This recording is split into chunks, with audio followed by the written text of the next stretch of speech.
صلوات بر محمد وآل محمد.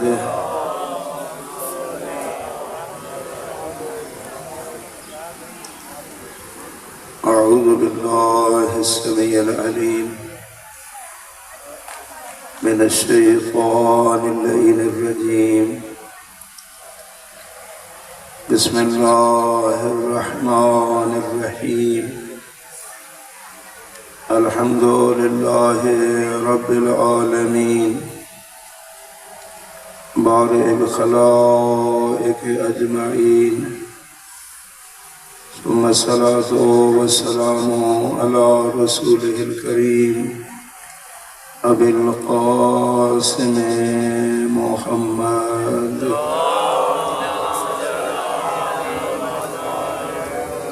وعلى آله الطيبين الطاهرين المعصومين الذين قال الله تعالى في شانهم: إنما يريد الله ليذهب عنكم الرجس أهل البيت ويطهركم تطهيرا.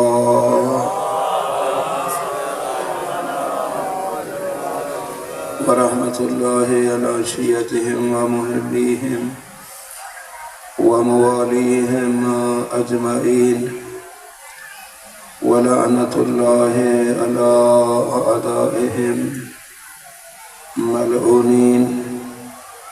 أما بعد، فقد قال رسول الله صلى الله عليه وآله وسلم: إن الحسين مصباح الهدى وسفینۃ النجات.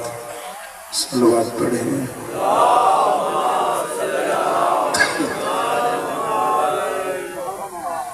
سید الانبیاء تشریف فرما ہیں اور ڈھیر سارے صحابہ بھی حضرت کے پاس بیٹھے ہیں.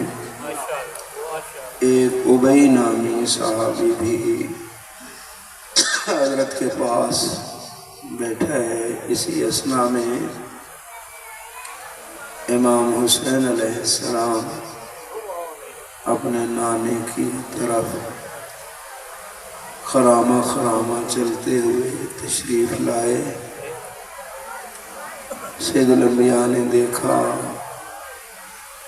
تو فرمانے لگے: فداک نفسی حسین، تجھ پہ تیرا نانا قربان ہو جائے.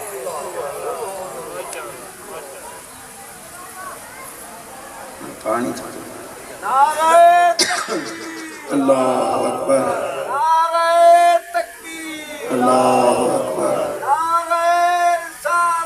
یا رسول اللہ، یا رسول اللہ،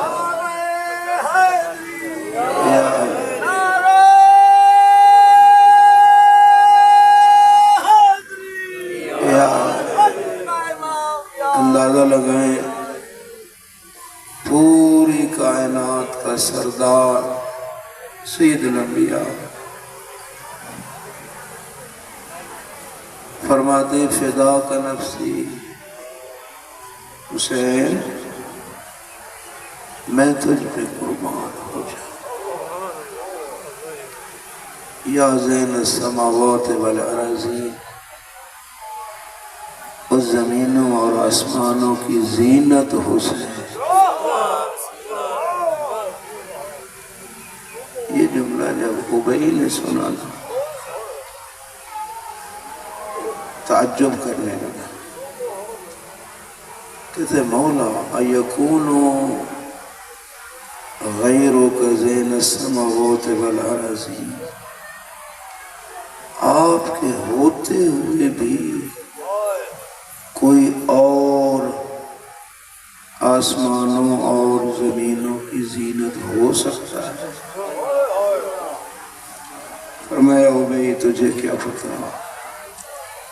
فلما اسری بی لیلۃ المعراج رأیت مکتوبا علی العرش ان الحسین مصباح ہدی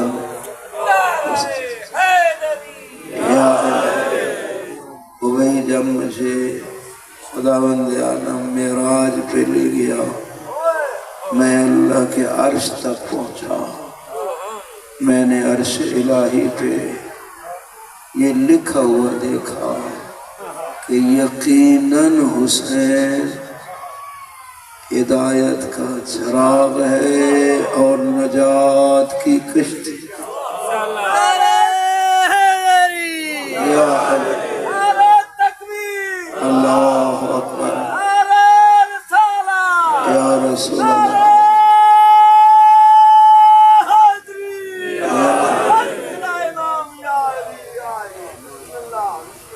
ایک مختصر سی حدیث اور سن لو، باقر العلوم پہ ارشاد ہے، صلوات پڑھیں حضرت کی۔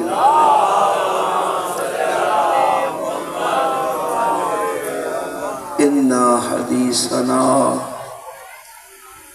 یحیی القلوب، ہم اہل بیت کی حدیثیں مردہ دلوں کو زندہ کر دیتی ہیں۔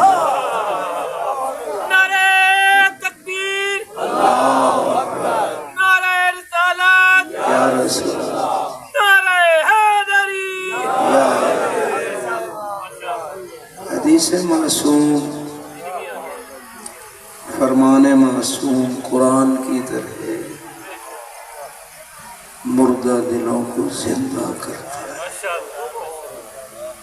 کاش ہم لوگ حدیثیں بیان کرتے، قوم کو پتہ چلتا فرمان معصوم ہوتا کیا ہے۔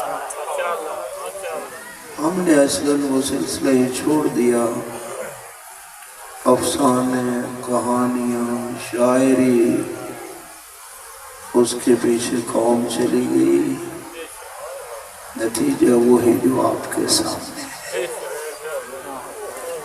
معصوم امام علی ابن موسیٰ رضا علیہ السلام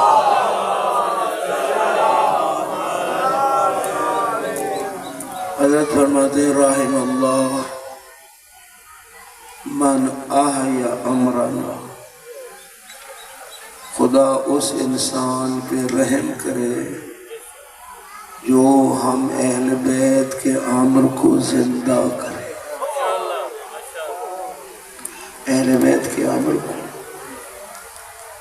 بندے نے تعجب کیا، بولا کیفا یحیی امرکم، کوئی عام بندہ تمہارے امر کو کس طرح زندہ کرے؟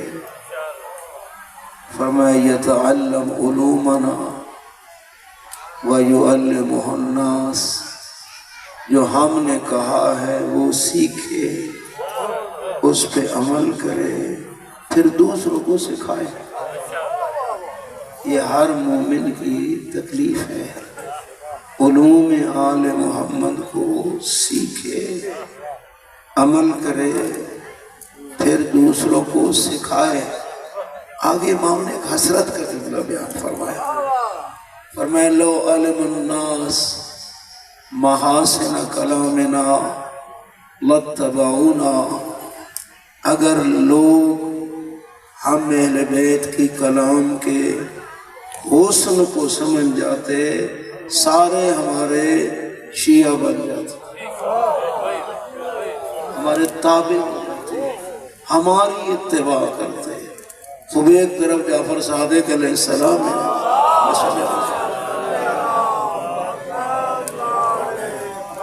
ایک طرف دوسری شخصیات ہے، اس نے کلام معصوم بیان کیا ہی نہیں کیا۔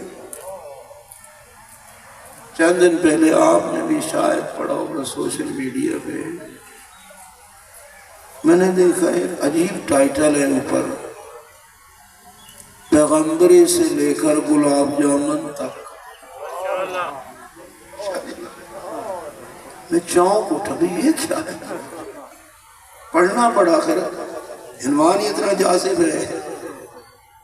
اس بندے خدا نے لکھا کہ دین اسلام کی تبلیغ شروع کی تھی پیغمبر خدا نے، آغاز وہاں سے ہوا، پھر ائمہ خدا نے اس فریضہ کو سنبھالا، بعد از پیغمبر خدا علی سے لے کر مہدی دوران تک انہوں نے اس فریضہ کو نبھایا۔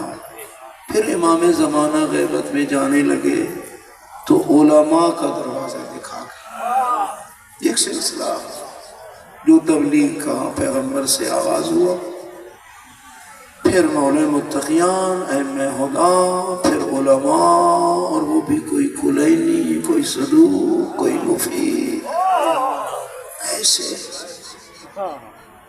یہ سلسلہ تھا۔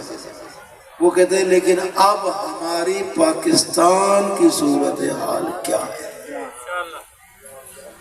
ایک ہو خوبصورت سا بچہ امرت، جس کی ابھی داڑھی مونچھ بھی نہیں ہے، یہ جناب گلاب جامن کا ڈبہ لے لیتا ہے، گلاب جامن، اور ایک مشہور ترین، میں نام نہیں لیتا وہ کیا بلا ہے، اس کے سامنے لے جاتا ہے، وہ لڈو اٹھاتا ہے، آدھا استاد صاحب کھاتے ہیں، آدھا اس بچے کے منہ میں دیتے ہیں، اسی سے وہ عالم بن جاتا ہے،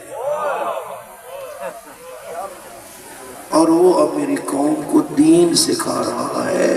اس یتیم قوم کا بنے گا کیا؟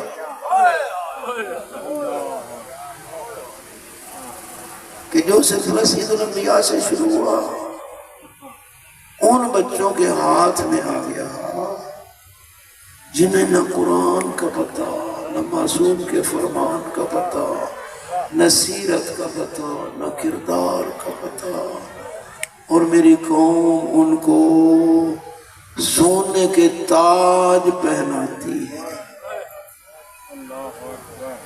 اتنی بے شعور قوم کہ جس کو یہ بھی نہیں پتا کہ مرد کے لیے تو سونا ہوتا ہی آرہا، تاج کیا بنے گا؟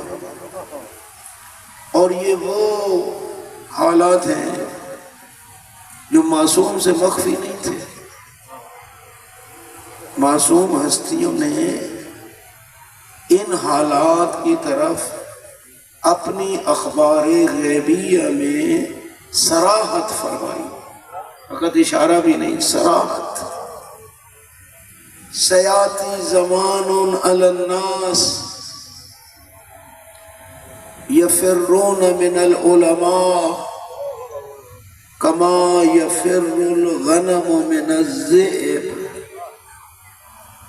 ایک زمانہ آئے گا لوگ علماء سے اس طرح دور بھاگیں گے جس طرح بھیڑ بھیڑیا سے دور بھاگتی ہے۔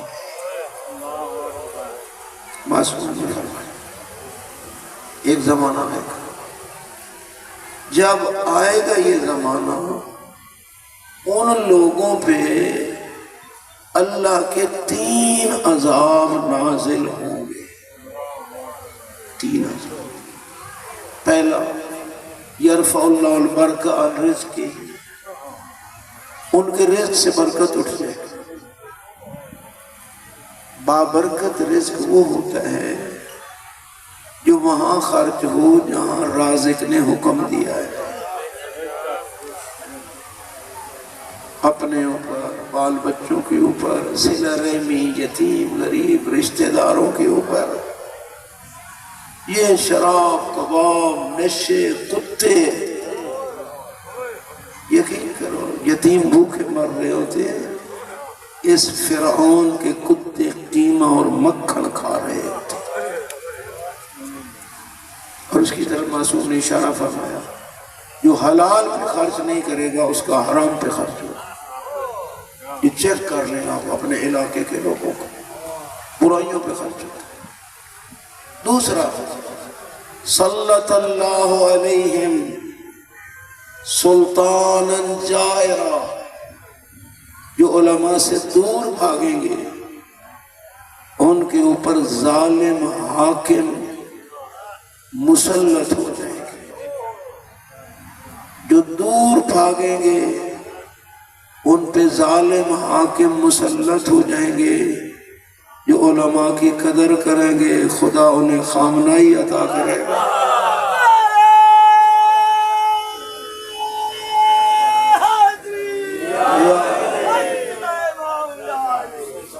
جو علماء کی قدر کریں گے خدا انہیں خامنائی جیسا مجاہد عطا کرے گا۔ یقین کرو خامنائی کی شجاعت کو دیکھ کے پتہ چلتا ہے واقعاً ان کے جد بڑے بہادر ہوں۔ نعرہ حیدری! کلہ سید پورے طاغوت کی ناک کو رگڑ کے رکھ جرت نہیں کسی کی بولے۔ حتیٰ وہ بدبخت ٹرمپ شیطان بزرگ بے حیا بے غیرت بھی کہتا ہے آفرین ہے ایرانی قوم کو بڑی دلیری سے لڑی ہے۔ یہ سارے آپ نے سوشل میڈیا پہ ساتھ کچھ آپ نے دیکھا کہ پابندیاں لگ جائیں گی۔ سید مسکرایا فرمانے لگے ہم تو یہ شیب ابی طالب سے یہ محاصرہ اقتصادی اور پابندیاں اس وقت سے ہم نبھاتے آ رہے ہیں، لیکن فرمانے لگے یاد رکھو شیب ابی طالب میں بھی ہم تھے، فاتح خیبر بھی ہم تھے۔ اللہ یا رسول اللہ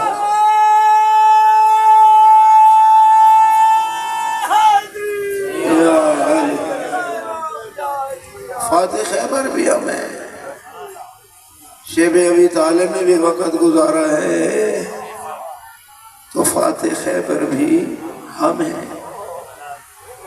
اور گودا مار دیا جائے گا کہتے ہیں بالکل قوم کو کہتے ہیں خبردار میں جب شہید ہو جاؤں تو رونا بھی نہیں،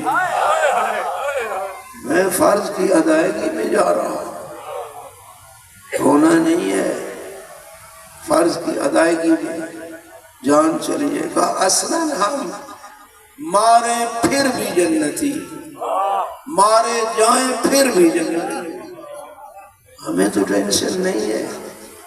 آقا خمینی فرمایا کرتے تھے مکتبی کے شہادت دارت اصلاً اسارت نہ دارت، جس مکتب میں شہادت ہوتی ہے وہاں ذلت تو نہیں ہوتی۔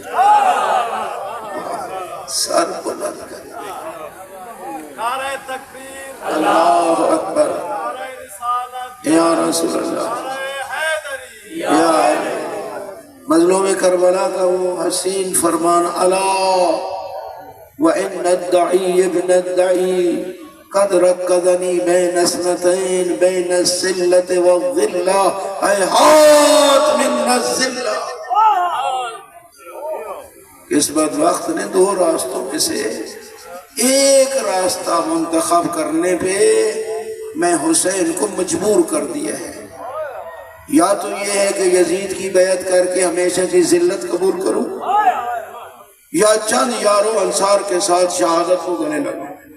ان دو راستوں کے علاوہ تیسرا تو راستہ ہی نہیں ہے۔ فرمایا حسین شہید ہو جائے گا، ذلت کو قبول نہیں کرے گا۔ ہیہات من الذلہ، ذلہ اہل بیت سے کوسوں دور ہے۔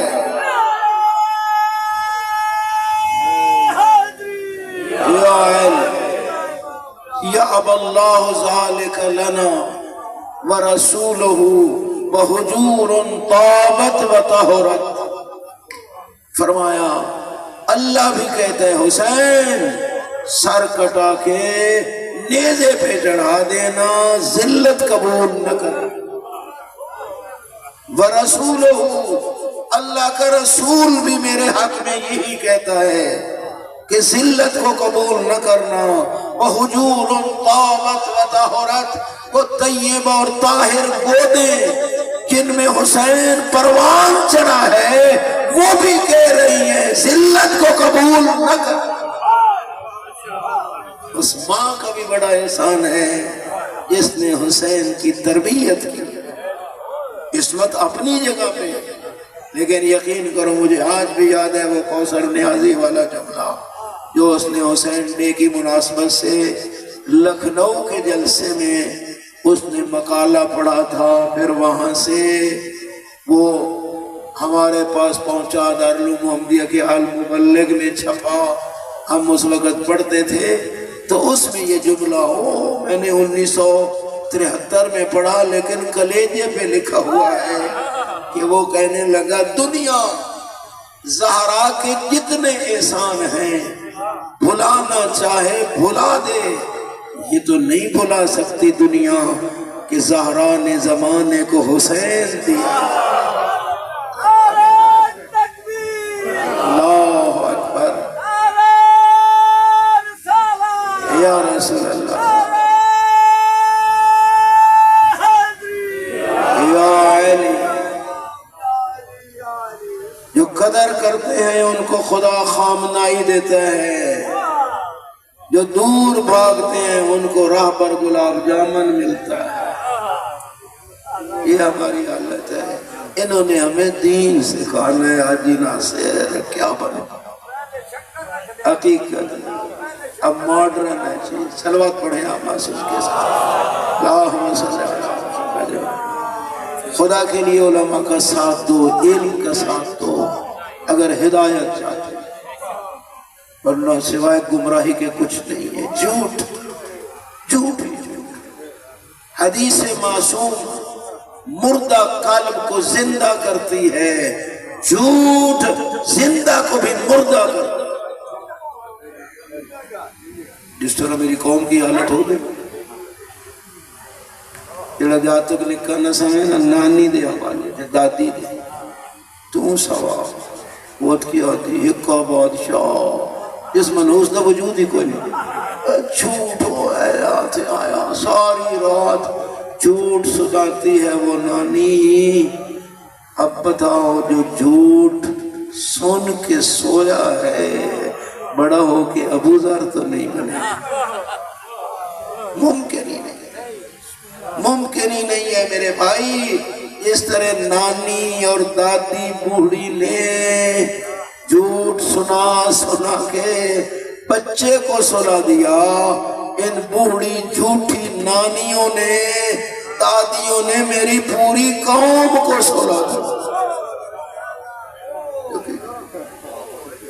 سوچتے ہی نہیں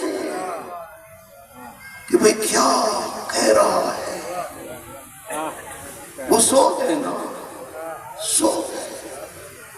سو گئے۔ جھوٹ زندہ دلوں کو مردہ کر دیتے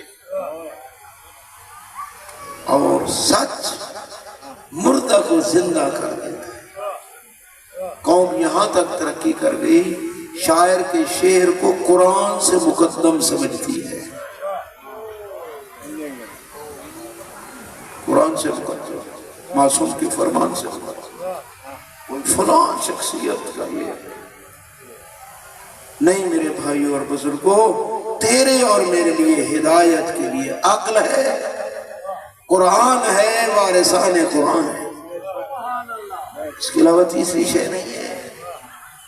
عقل جس کو فطرت کہتے ہیں، اور فطرت ہادی ہے، بھلا مکالا ملو نہ تنہائی میں، پھر بھی اگر زندہ ہے تو بول کے کہے گا مولوی حیا نہ آیا، کہ تیری شان ہے جڑی گل کیتی ہے، یہ کون ہے اندر سے کوسنے والا؟ وہ فطرت ہے، ہادی ہے۔ اچھا کام کرو گے تو مطمئن کرے گی، برائی کرو گے تو خود بخود منہ تے بجے دیسی حیا کر۔ اور معصوم سے پوچھا گیا مولا عقل کی تعریف تو کرو، فرمایا العقل ما عبد بہ الرحمن واکتسب بہ الجنان۔ عقل تو وہ اللہ کی نعمت ہے جس کے ذریعے رحمان کی عبادت کی جاتی ہے، جنت کی جاگیر کمائی جاتی ہے۔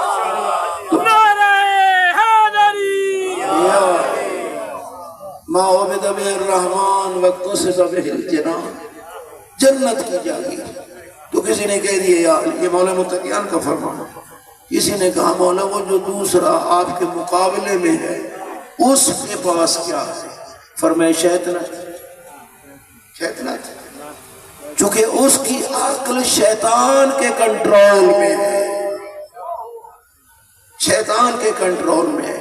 اگر دیکھو کوئی رحمان کی عبادت کر رہا ہے تو سمجھ لو عقل سالم ہے، اگر کوئی عبادات کی مخالفت کر رہا ہے تو سمجھ لو شیطان کے کنٹرول میں چلا گیا۔ بابا ناصر الدین شاہ جہانی شاہ والے بیمار ہو گئے، خدا مغفرت کرے، وہ جو ادھر کدھر بیٹھے ہوتے ہیں انہوں نے کہا شاہ جی سندھ بڑا ایک عقل مند حکیم سکھ ہے، اتھو دوائی لئی۔ شاہ صاحب مسکرائے، بولے ہو عقل مند ہوں تو سکھ ہوں، وہ عقل مند ہوتا تو مواحد ہوتا، مسلمان ہوتا، عقل مند بھی کدھی سکھ ہویا۔ اس لیے میرے بھائیو عقل، پھر قرآن، ذالک الکتاب لا ریب فیہ ھدی للمتقین۔ میں آپ کی خدمت میں عرض کروں 3 لفظ ہیں، معنی تقریباً ایک، شیعہ علی، متقی، مومن، یہ لفظ 3 ہیں، معنی آپ ہیں، متقی، مومن اور شیعہ علی، یہ تینوں کا معنی آپ لوگ ہیں۔ قرآن ہدایت کرتا ہے کس کو؟ متقیوں کو۔ بھئی ان کی صفت کیا ہے؟ الذین یؤمنون بالغیب۔ پہلا قرآن جن کی ہدایت کرتا ہے، دعا کریں خداوند عالم سیدزادہ کو معصوم کے صدقے صحت و سلامتی عطا فرمائے، بحق محمد و آل محمد علیہ الصلاۃ والسلام۔ خدا سے سلامتی دے میں بجاہ النبی و اہل بیتہ الطاہرین۔ اللہم صلی علی محمد و آل محمد۔ خدا للمتقین، قرآن کن صاحبان تقوی کے لیے ہادی ہے؟ الذین یؤمنون بالغیب، غیب پہ ایمان رکھتے ہیں۔ ہم سارے غیب پہ ایمان رکھتے ہیں، کسی خدا ڈٹھا ہے ہاں، اور جڑا منوس بھی آدھا نہیں میں خوابہ نہیں ملتا، یقین کرو کوڑ مرندہ، ہمیں لوگوں دا امام ہی ہے کوڑ مرندہ۔ اس کی وجہ یہ ہے کہ خواب میں وہ چیز نظر آتی ہے جو یادوں میں نظر آئے، جو آپ کو جیتے جاگتے نظر آئے گی نا، آپ سوئیں گے تو اسی سے ملتی جلتی کوئی شے آپ کو خوابوں میں ملے گی۔ مجہول محض خوابوں میں نہیں آتی، جس کو دیکھا ہی نہیں ہے انہیں شیطان کرے کہ 99 مرتبہ دیکھا جو پھر دیکھا تو 100 پورا ہو گیا۔ جھوٹ میرے بھائی اور بزرگوں۔ تو یؤمنون بالغیب، ہم سب غیب پہ ایمان رکھتے ہیں، اور سبحان اللہ غیب پہ بھی اتنا ایمان رکھتے ہیں کہ وہ پاس بیٹھنے والے اتنا ایمان نہیں رکھتے تھے جو 1400 سال بعد آنے والے ایمان رکھتے ہیں۔ اسی وجہ سے سید الانبیاء نے فرمایا تھا میرا سلام میرے بھائیوں پر۔ لوگوں نے کہا جی بھائی سے مراد علی اور اولاد علی، فرمایا نہیں، ہم اہل بیتی، وہ میری اہل بیت ہے۔ پھر ہم صحابہ ہیں، انا انتم صحابی، تم میرے صحابہ۔ پھر آپ کے بھائی کون ہیں؟ فرمایا وہ جو غیبت میں آئیں گے، حجت خدا بھی ظاہر نہیں ہوگا لیکن ان کا ایمان تم سے تکڑا ہوگا۔ اللہ اکبر، یا رسول اللہ،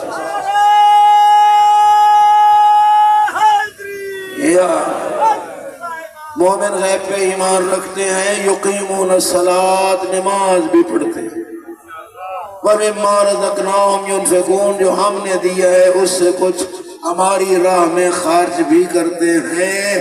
ایسے ہوئے تو قرآن ہدایت کرے گا۔ یہ متقیوں کے لیے، مومنوں کی طرف سے، إِنَّمَا الْمُؤْمِنُونَ الَّذِينَ إِذَا ذُكِرَ اللَّهُ وَجِلَتْ قُلُوبُهُمْ وَإِذَا تُلِيَتْ عَلَيْهِمْ آيَاتُهُ زَادَتْهُمْ ایمانا۔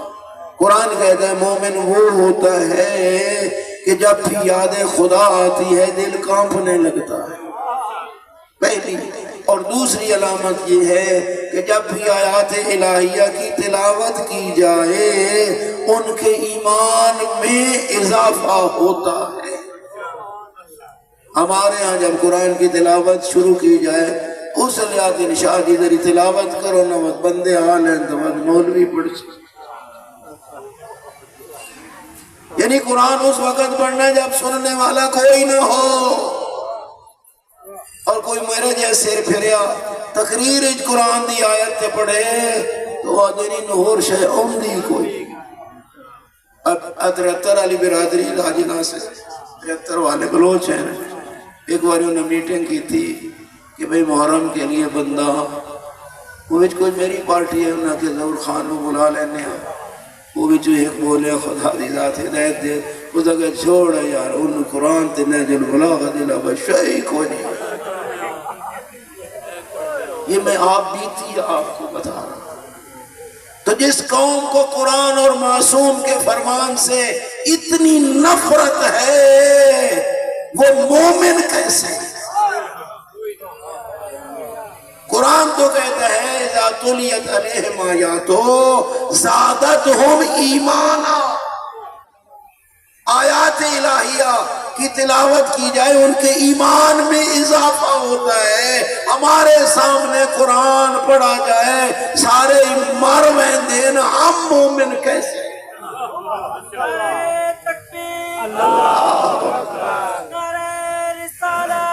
یا رسول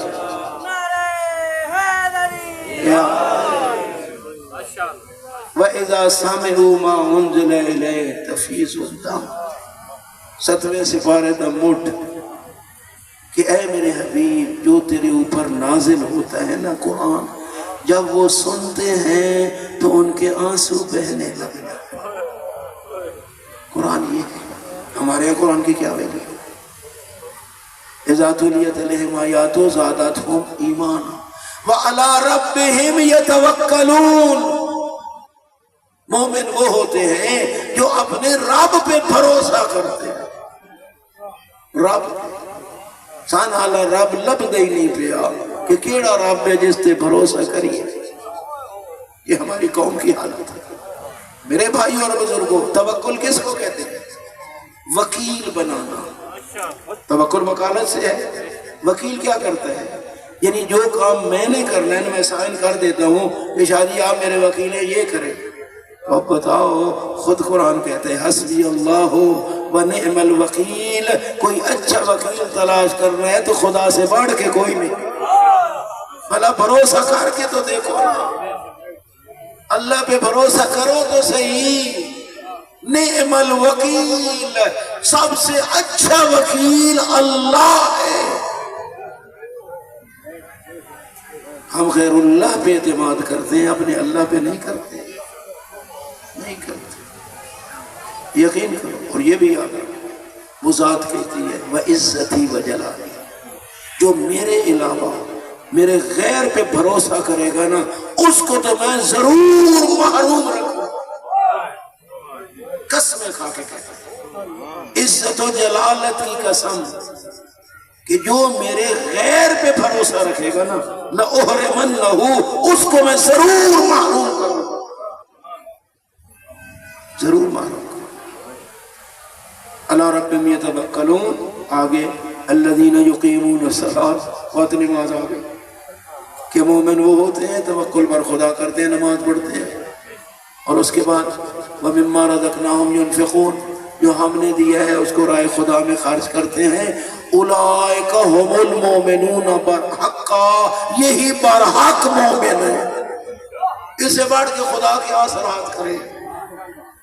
انما المؤمنون سے شروع کیا، صفتیں بیان کرنے کے بعد فرمایا اولئک هم المؤمنون حقا، یہی لوگ مومن برحق ہیں۔ باقی انجی شٹلو، مومن برحق وہی ہے جو اللہ پہ بھروسہ، نماز قائم کرتے ہیں، اللہ نے جو دیا ہے راہ خدا میں۔ اہن قرآن پڑھئے کیڑی لذت ہو، محنت ہوندی پئی بھاویں تو کوڑ چڑھ دی پئی۔ اللہ اکبر، یا رسول اللہ، یا اللہ۔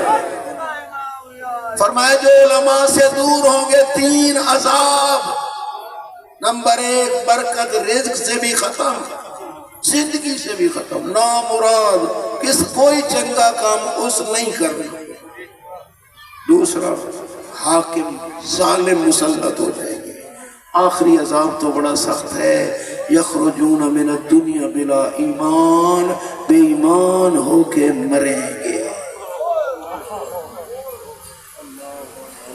چونکہ عقیدہ بھی علماء نے بتانا تھا، عمل بھی علماء نے بتانا تھا، ان کے قریب ہی نہیں گئے تو کہاں سے سیکھیں گے؟ توحید کہاں سے سیکھیں گے؟ رسالت کہاں سے سیکھیں گے؟ امامت کہاں سے سیکھیں گے؟ ولایت کہاں سے سیکھیں گے؟ فرمایا بے ایمان ہو کے مریں گے۔ اور بے شک اپنے معاشرے میں چیک کر لو، جو دشمن علماء ہیں واقعاً بے ایمان ہیں، ان کو یہ بھی نہیں پتا علی اللہ ہے یا علی ولی اللہ ہے۔ یہ کیوں ہے؟ علی رب دے نعرے دے دھمالا، یہ علماء سے دوری، علماء سے دوری، علماء سے دوری۔ معصوم نے فرمایا بے ایمان ہو کے مریں گے، تو ہونا وہی ہے جو میرے امام نے کہا۔ اس لیے میرے بھائیوں اور بزرگوں، پڑھو، کوئی چیز بغیر سیکھے نہیں ہو سکتی۔ ڈاکٹر بغیر پڑھے بن گئے، انجینئر، سائنسدان، ہاں، لیکن سبحان اللہ میری قوم کو اتنی اچھی، جڑا جتنا جاہل اتنا بڑا اللہ، بغیر پڑھے، وہ گلاب جامن جو عرض کیا۔ اس لیے ہدایت میرے بھائیوں اور بزرگوں معصوم کی حسرت ہے۔ خدا رحم کرے اس انسان پہ جو ہمارے امر کو زندہ کرے، ہمارے علوم کو سیکھے، پھر اس پہ عمل کرے، پھر دوسروں کو سکھائے۔ کاش لوگ ہمارے کلام کے حسن کو سمجھ جاتے، لتبعونا، سارے علی علی کرتے، معصوم کے تابع ہو جاتے۔ حضرت نے فرمایا میرا حسین کشتی نجات اور سفینہ روشن چراغ اور کشتی نجات۔ کبھی فرمایا مثل آل بیتی کمثل سفینۃ من رکبها نجا ومن تخلف عنها ضل فغرق وهوى۔ میری پوری اہل بیت کشتی نوح کی مانند ہے۔ ایک حسین نہیں، پوری کی پوری اہل بیت کشتی نجات ہے۔ لیکن شرط کیا ہے؟ من رکبها، سوار تو ہو، سوار تو۔ خدا درجات بلند کرے، نکن علیہ رحمہ کے یا بڑا خوبصورت تبصرہ تعریف کرتے ہیں۔ آپ ذرا صلوات پڑھیں۔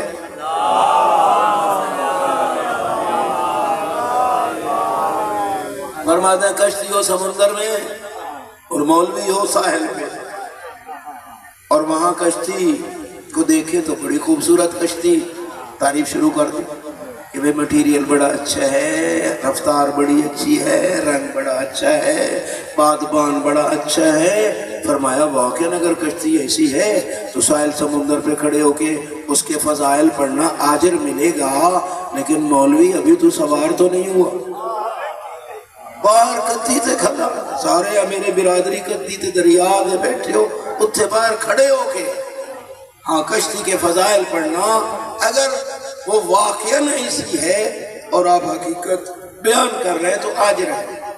پھر فرمایا اگر یہی کشتی کسی ظالم طوفان میں پھنس جائے اور اس کی موجوں نے ایسے تھپیڑے مارے کہ کشتی کا بن سے بن جدا ہو گیا اور تو نے رونا شروع کر دیا کہ او یار کتنی اچھی کشتی تھی اور اس ظالم طوفان نے کتنا ظلم کیا، اس کا بن سے بن جدا کر دیا، کا مظلومیت پہ رو رہا ہے، اجر ضرور ملے گا لیکن سوار تو نہیں ہوا، تو باہر کھڑا ہے۔ پر میں یہی کشتی آ جائے ساحل پہ، تو ہو جائے اس پہ سوار۔ اب ذرا اپنی کیفیت کا اندازہ لگا، جب سوار نہیں ہوا تھا تو کیسا تھا؟ اب سوار ہو گیا ہے تو تیری کیفیت کیا ہے؟ سوار نہیں ہوا تھا نا تو تیری مرضی تھی، ادھر منہ کر کے چل، ادھر چل، بیٹھ اٹھ، جدھر چاہے چلا جا۔ اس وقت تو آزاد تھا، لیکن جب کشتی پہ ہو گیا سوار، اب تیری مرضی ختم۔ کشتی چلے گی تو تو چلے گا، کشتی رک جائے گی تو تو رک جائے گا، تیری مرضی ختم ہو گئی ہے۔ اس لیے فرماتے ہیں اہل بیت کی کشتی پہ اس طرح اگر سوار ہو جائے نا، تیری ہر حرکت، تیرا ہر سکون اہل بیت کے حکم کے تابع ہو جائے، جنت تو کیا، جنت کا خالق بھی منتظر ہے۔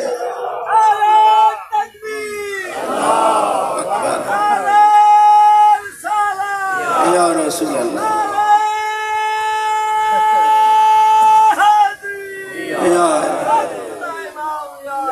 اس لیے میرے بھائیوں کشتی نجات پہ سوار ہو۔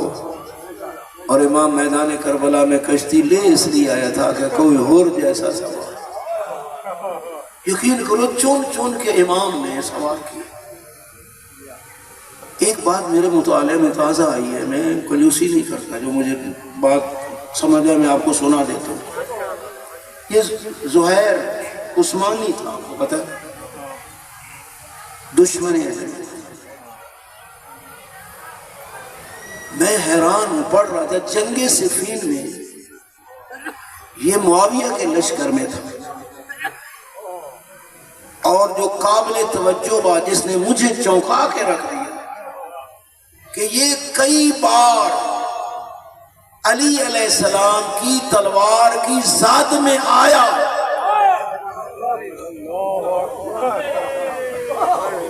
امام کے نشانے پہ آیا، لیکن امام نے تلوار نہیں چلائی، دیکھ رہے تھے کل یہی کربلا میں میرے حسین کی مدد کرے گا۔ انسان علم امامت پہ حیران رہ جاتا ہے۔ دشمن ہے، تلوار لے کے سامنے لڑ رہا ہے، نشانے پہ ہے، علی کی تلوار نہیں چلتی۔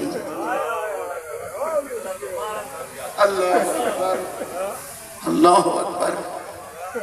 میرے بھائیوں، ایک ہمارا عقیدہ ہے، امام علیہ السلام جنگ لڑ رہے تھے نا، ایک اور بھی ساتھی لڑ رہا تھا، تو وہ کہتے ہیں مولا آپ نے کتنے مارے؟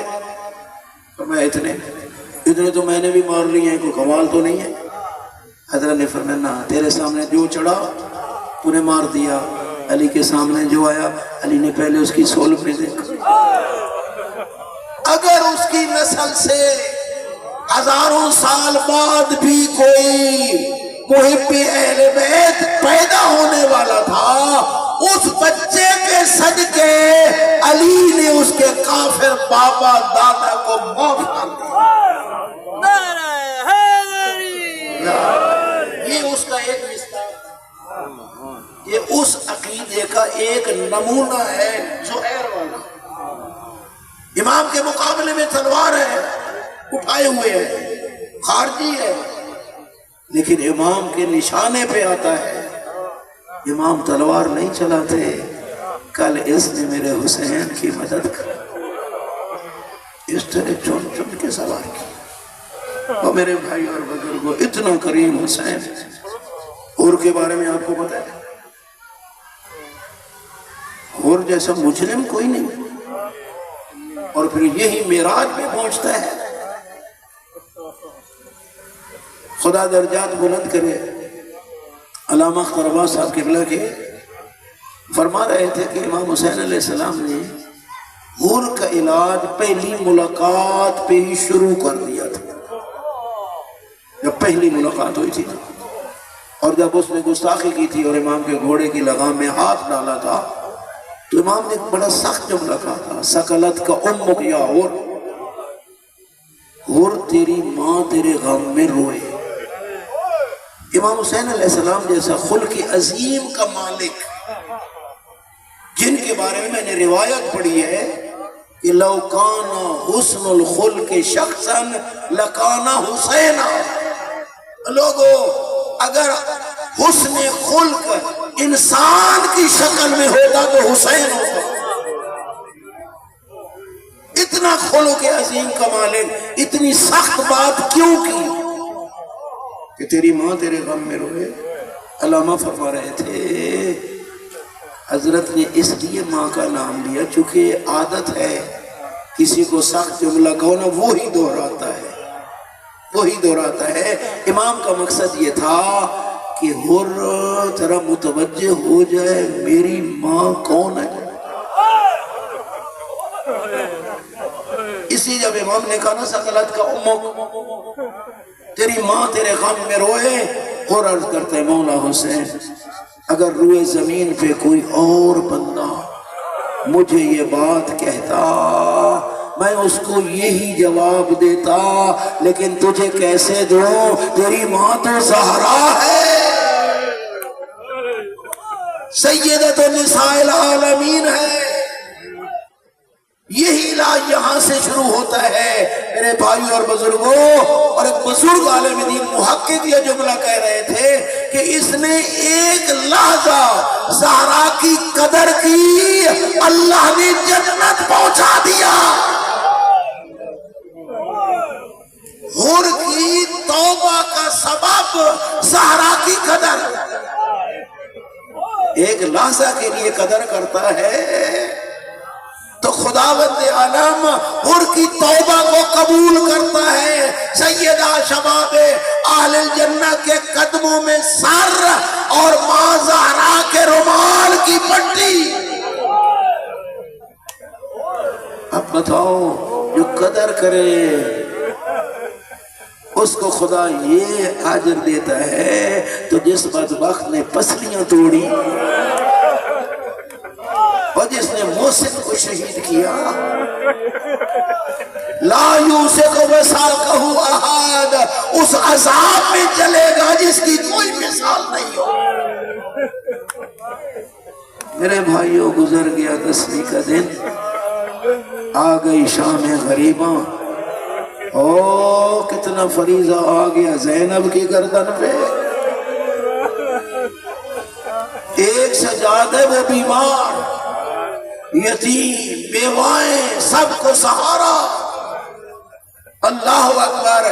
بی بی کہتی ہیں کہ میں کیا جواب دیتی؟ مخدرات عصمت جب ان کی چادریں لٹ گئی نا تو کہتی ہے زینب ابھی تو رات ہے نا، رات کی تاریکی ہے، ذرا بتا کل دن چڑھے گا تو کیا بنے گا؟ ہم رسول اللہ کے سر پہ چادریں نہیں ہیں۔ بی بی سے پوچھا گیا بی بی یہ بتاؤ نا سب سے زیادہ پریشانی کب ہوتی تھی؟ رو کے کہنے لگی سب سے زیادہ پریشانی اس وقت ہوتی تھی جب یتیم پوچھتے تھے زینب بتا ہمارا بابا کہاں؟ اب کیا جواب دے زینب؟ یتیموں کو سنبھالا، بیواؤں کو آسرے دیے، جلتے ہوئے خیمہ سے سجاد کو نکال کے لے آئی۔ اب جب یتیموں کو شمار کرنے لگی سکینہ نظر نہیں آتی، تڑپ گئی ام المصائب۔ ام کلثوم سکینہ کو تلاش کرے، ذرا تصورات میں منظر بناؤ نا، چاروں طرف بھائیوں کے لاشیں، بیٹوں کی لاشیں، اور چاروں طرف سے دشمن رات کی تاریکی تلاش کر رہی ہیں زینب ام کلثوم سکینہ کو۔ کیا ماحول ہے، کہاں جائیں؟ ادھر ہی پہنچی جہاں ویر کی لاش تھی۔ پتہ تھا نا عاشق ہے اپنے بابا کی۔ میرے بھائیوں دیکھا ڈھیر ہے پتھروں کا، ٹوٹی ہوئی تلواروں کا، ٹوٹے ہوئے نیزوں کا، سر بریدہ لاش، کٹی ہوئی رگوں پہ منہ رکھ کے یہی کہتی ہے بابا میری چادر لٹ گئی، خیمے جل گئے، دور چھن گئے، میرے دامن کو آگ لگ گئی۔ سکینہ تجھے کس طرح پتا تیرے بابے کی لاش ہے؟ لاش سر سے پہچانی جاتی ہے، یہ لباس سے نہ سر ہے نہ لباس ہے، پتا کس طرح چلا؟ پھوپھی اماں ادھر سے گزر رہی تھی، آئے بابا کی صدایں، ایک آواز آئی الہی